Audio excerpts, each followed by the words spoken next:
कानपुर दंगे का PFI link भी बताते हैं ग्राफिक्स के जरिए। तो हिंसा मामले में पीएफआई के 3 सदस्यों की गिरफ्तारी हुई है अभी, लेकिन कुल मिलाकर 54 लोगों को पुलिस ने गिरफ्तार कर लिया है। कानपुर पुलिस को पीएफआई के 5 सदस्यों की तलाश है। सैफुल्लाह, मोहम्मद नसीम, मोहम्मद उमर कानपुर से गिरफ्तार किए गए हैं और तीनों ही आरोपियों की अगर बात करें तो इनकी तलाश है। तीनों आरोपियों पर हिंसा के लिए पत्थर जुटाने का आरोप लगा है। तो देखिए वो तीनों ही आरोपियों पर हिंसा के लिए पत्थर जुटाने का आरोप लगा है। मुख्य साजिशकर्ता जफर हाशमी के संपर्क में थे।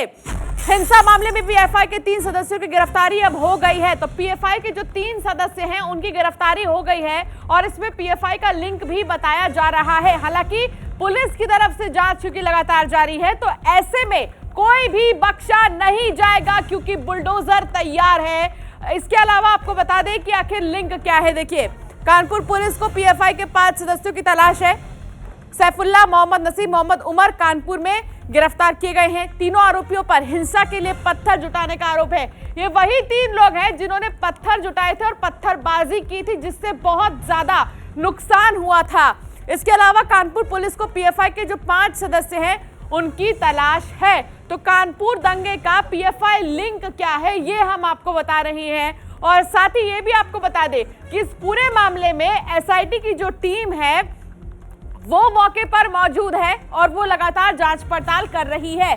इसके अलावा एसआईटी की जो टीम है वो चीजों को इकट्ठा कर रही है, चाहे वो पत्थर हो या फिर जो पेट्रोल भरकर बोतल को लेकर जाया गया वहां पर, उन चीजों को इकट्ठा करना हो, इन तमाम चीजों को खंगाला जा रहा है। साथ ही पुलिस ने थोड़ी देर पहले ही हमने आपको दिखाया था कि पुलिस प्रशासन का यह कहना था कि हम साक्ष्य जुटा रहे हैं और लोगों से पूछताछ भी कर रहे हैं। तो पूछताछ जारी है, चीजों को इकट्ठा किया जा रहा है, यानी कि कड़ा संदेश है उन दंगाइयों को, उन अपराधियों को, उन बदमाशों को कि अब उनकी खैर नहीं, अब बहुत हुआ। 54 लोगों को गिरफ्तार इस पूरे मामले में किया गया है। शेखर आनंद हमारे सहयोगी हमारे साथ जुड़ गए हैं। शेखर आनंद, अभी क्या ताजा जानकारी मिल रही है? हालांकि थोड़ी देर पहले ये पुलिस का ये कहना था कि हम चीजों को जुटा रहे हैं, हम जांच पड़ताल कर रहे हैं, आसपास के लोगों से पूछताछ कर रहे हैं। टीम इस वक्त वहां पर मौजूद है, कैसे जांच की जा रही है? देखिए अंशिका, इसके 2-3 हिस्से हैं, हमें अलग अलग समझना पड़ेगा। एक तो है तकनीकी पक्ष, जो उपद्रव हुआ, जो दंगा हुआ, उसके बाद पुलिस की जो जांच है वो टेक्निकल एस्पेक्ट में हम डालते हैं।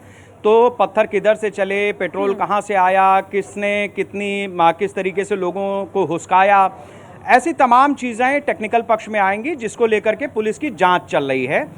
कई लोगों के पोस्टर चस्पा किए गए हैं जो उपद्रवी हैं, जिन लोगों ने पत्थरबाजी की थी, पुलिस पर हमला किया था, इस तरीके की चीज़ें हैं। इसको लेकर के पुलिस अपनी कार्रवाई कर रही है।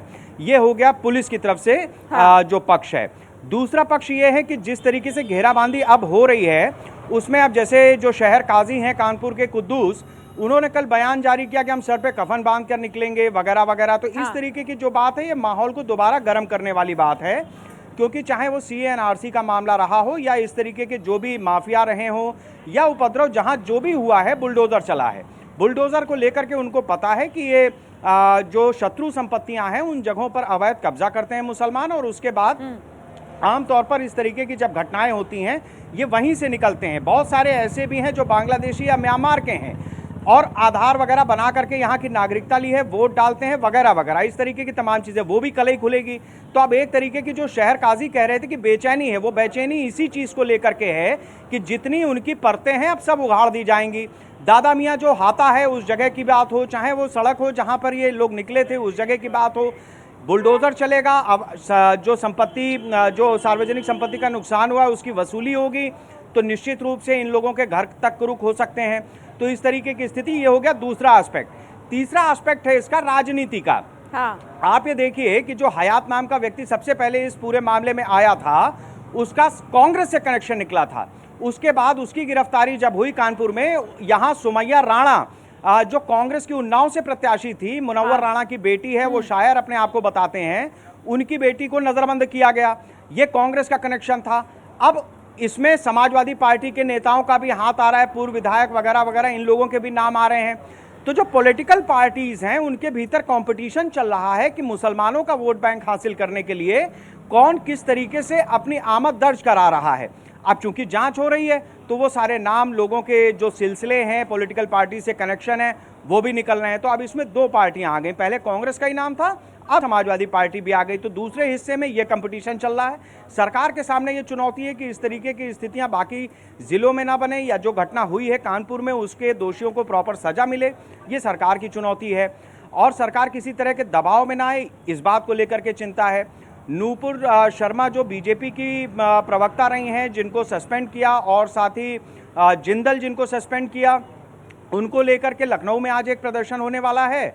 उसमें यह कहा जा रहा है कि भाई आप भगवान शिव की, राम की इतनी भद्दी भद्दी बातें करते हैं, इतनी तरह से आलोचना करते हैं, और उधर आपके हिस्से में कोई बात हो जाती है तो खतरे में आ जाते हैं, और हिंदुओं को चाहे जो कहते रहें। तो अब यह है कि टिट फॉर टैट, यानी सठे साठम समाचारे, जो जैसा जिस भाषा में इस्तेमाल कर रहा है उसको उसी भाषा में जवाब दिया जाएगा। इस तरीके की बात दो पक्षों की तरफ से हो रही है। सरकार की जिम्मेदारी है कि लॉ एंड ऑर्डर मेंटेन करे, और लॉ ऑर्डर मेंटेन करने की जिम्मेदारी जिस पुलिस प्रशासन पर है वो अपना काम कर रही है। अंशिका, बिल्कुल शेखर, आप ठीक कह रहे हैं। एक सवाल और मेरा है कि पीएफआई के 5 सदस्यों की तलाश है अभी पुलिस को, एसआईटी भी जांच कर रही है इस पूरे मामले में। अभी क्या कोई सुराग मिल पाया है इनके बारे में, कुछ पता चल पाया है? अंशिका, देखिए, न्यूज़ इंडिया पर मैं सबसे पहले पूरी जिम्मेदारी के साथ बीते 20-22 साल की जो मेरी अपनी पकड़ है आतंकवादी घटनाओं पर, उसको लेकर के सबसे बड़ी बात कह रहा हूँ। इसमें किसी तरीके की कोई लाग लपेट इसलिए नहीं है क्योंकि ये तथ्यों के आधार पर है। आज से कुछ साल पहले, आप ये मान लीजिए 2007 या 8 के आसपास, लखनऊ का एक डालीगंज इलाका है, वहाँ पर एक एटीएम टूटता है, एटीएम से पैसा निकलता है, और उस पैसे की बरामदगी होती है तमिलनाडु में। तमिलनाडु में जहां बरामदगी होती है, उसके बाद लखनऊ में एक के बाद एक 2-3 एनकाउंटर होते हैं आतंकवादियों के। एक हरदोई रोड पर होता है, एक कुछ समय पहले ही हुआ है, अभी साल 1.5 साल पहले ही हुआ है। उसके अलावा पीएफआई के जो एजेंट्स हैं वो केरल में हैं। हाँ। जो उनका हेडक्वार्टर है वो केरल, कर्नाटक, तमिलनाडु, ये साउथ की तरफ ज्यादा बड़ा है। अच्छा। वहां से इनके कनेक्शन लखनऊ से सीधे लिंक होते हुए दिखाई दिए हैं कई बार, एसटीएफ को भी, जांच एजेंसियों को भी, एनआईए को भी। लेकिन ये मुझे नहीं पता कि किन वजहों से इस चीज़ को ठंडे बस्ते में डाला गया है। लेकिन चूंकि मैं लगातार आतंकवाद की रिपोर्टिंग करता आया हूं, इसलिए इन सारी कड़ियों को अगर मैं एक पत्रकार की हैसियत से भी जोड़ देता हूं तो ये समझ में आता है कि लखनऊ एक हेडक्वार्टर इस तरीके का है जहां पर न सिर्फ आतंकवादियों को पनाहगाह मिल जाती है, उनके एनकाउंटर गाहे बगाहे हो जाते हैं, बल्कि इस तरीके की भी स्थिति है कि यहाँ पर कई ऐसे जो ब्रेन्स हैं इन संगठनों के, पीएफआई हो गया, सिमी हो गया, इनके ब्रेन्स भी यहाँ पर आकर के अपना डेरा डाल देते हैं। ऑपरेशन साउथ से हैंडल होते हैं, लेकिन उनके ब्रेन्स यहाँ बैठे होते हैं जो स्लीपर सेल को एक्टिव करके और इस तरीके की एक्टिविटीज करते हैं।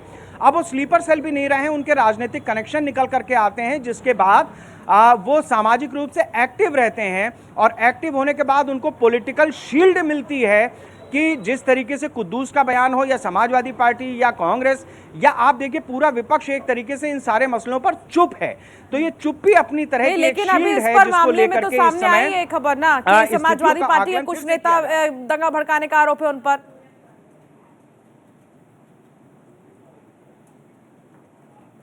शेखर, पॉलिटिकल शील्ड ले रखी है ये अपने बचाव के लिए। चलिए ठीक है शेखर, बहुत शुक्रिया इस तमाम जानकारी के लिए।